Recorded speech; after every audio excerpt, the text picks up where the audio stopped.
Hey, good afternoon. I'm out here at 3131 Shasta Way.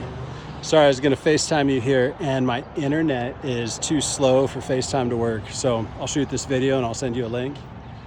House definitely has deferred maintenance. All the carpet's ripped up on the inside, and there's a variety of things that'll take some work. First, we're on right in the middle of Shasta Way. So we do have a driveway here, but this also is right next to a lot of commercials, so quite a bit of drive-by traffic here.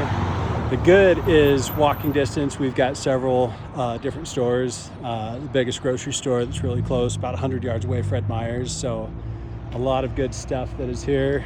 Car wash exactly across the street. I was just told that one of the neighbors has been doing a lot of work right there, working on that house. It's always good when you see a neighbor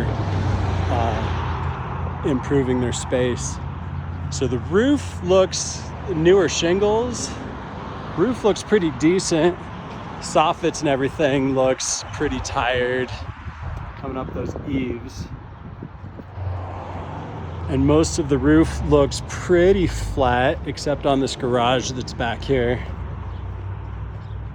So we've got big blown out plywood doors. Screws are ripping out there. And this front side, it's hard to see on the camera, but the front side is a little droopy on this, and the back side's super droopy. What I've not been able to see, this looks like bricks all the way around. It goes into the dirt. I've not been able to get into the crawl space to see the integrity of the foundation. I did find some fuses inside laying on the counter, but we've got breakers, not fuses, out here, so that is encouraging to see. Although there are plenty of double prong outlets inside.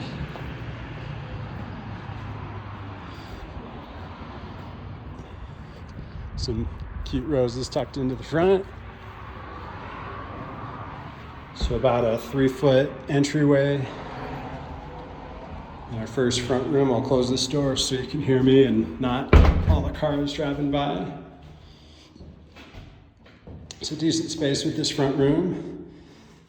I'll let you know, I've got a super wide lens on this camera. It makes it a lot easier so you can see this space, but sometimes it makes rooms look bigger than they are. I can talk you through what some of these bedrooms look like. Like this room, I'm guessing would be close to, it's hard without a tape measure. I'd guess about 12 by 15 or so. Front room over there. All of this has got carpet tack strips on the side, so they've pulled out all of the carpet in here. For most of the house, it feels pretty reasonably solid. You've asked about the subfloor. It's a little squeaky, not perfectly flat, but the quick, easy jump test is reasonable. Every wall is super grungy. Like you can see just a black film where photos and things used to be on the walls. And today I've got no history on this house. I don't know the owners or what was going on, but you can see just a film. Not much black in the corner. Well, I've not smelled moisture issues, but that looks a little suspicious. We do have some cracks throughout. Looks like some settling lath and plaster. So this thing does need attention in most directions here. I'll skip past the kitchen because over here for the 2 bedrooms, we've got actual original hardwood that goes through. People always want to know if hardwood continues through the whole rest of the house, and I can't figure that out at all without ripping up flooring. This room has got linoleum that goes over it, and it looks like there's a chance that that hardwood continues for this room here. This subfloor looks like a slightly different elevation, and I can't see if there's hardwood underneath this on any of the corners, so it's a toss-up. And this box here that sometimes you get a clue looking where you've got holes going through the floor if you can see if it's plywood or hardwood or what's there, but I'm not seeing those clues. All right, I'm spinning around a little bit. We started in this The living room, we've got the hallway that comes into this little dining room. Bedrooms off to the left. This again, all of it, carpet's been stripped. Past this little dining room, and we've got thermostats and our heat. We've got a bunch of cadet heaters all the way through, and I've not seen more than those cadet heaters. Then we've got our little kitchen, and again, sometimes it looks a little bit smaller than what this camera is showing here.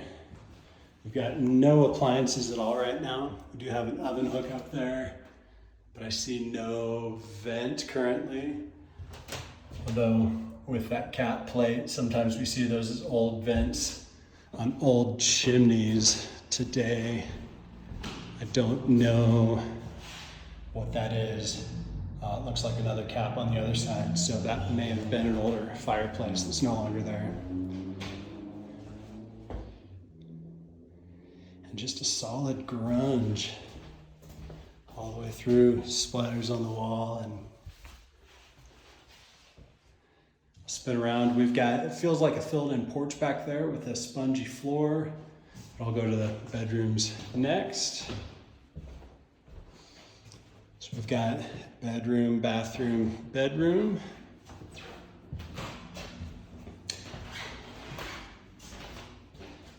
These are a little bit snug.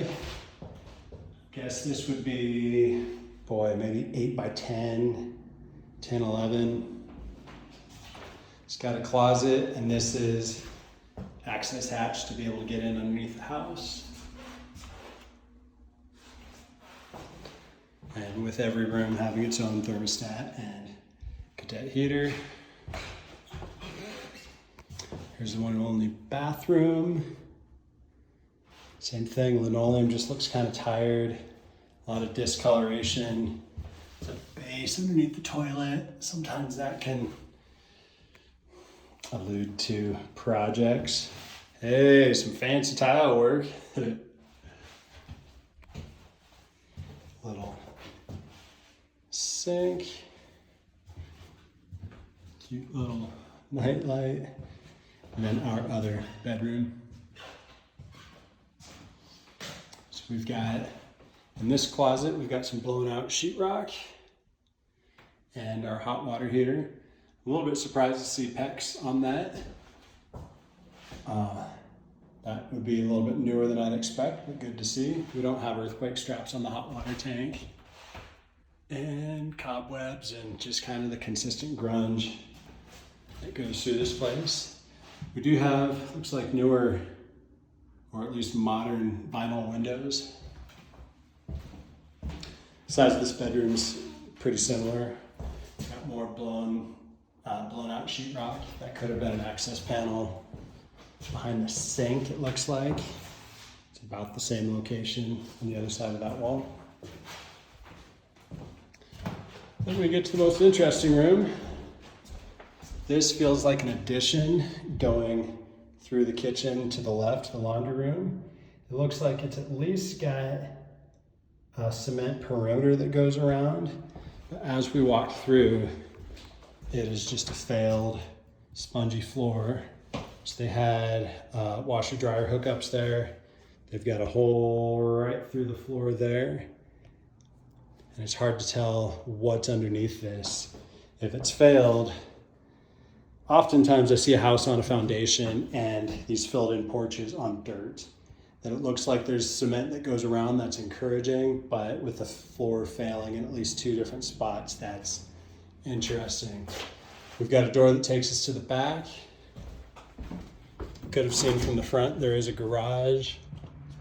Those plywood doors, they've got it full of storage here. There's some good space coming around this corner, and I gotta pull a 2x4 lock. Just a second. This gives access to getting into the backyard.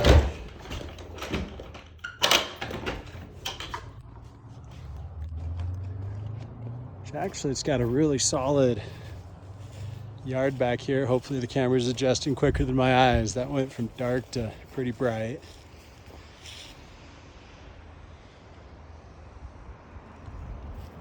So the walls of the garage over there, and some really good space back here.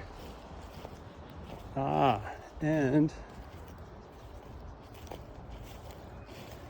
there you go. We've got a good sized buck that's totally in velvet right now. Kind of fun to see. So on the home itself, I think the roof looks pretty straight, pretty decent over here. It kind of flattens out on that little laundry room push out.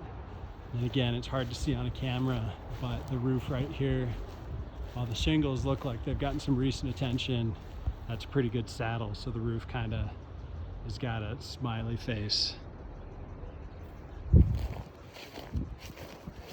All right, well, I'll work on getting this information out to you. If you've got any questions, you can always reach me at the number I text this to you. And that number, of course, my direct cell phone, that number is 541-539-8916.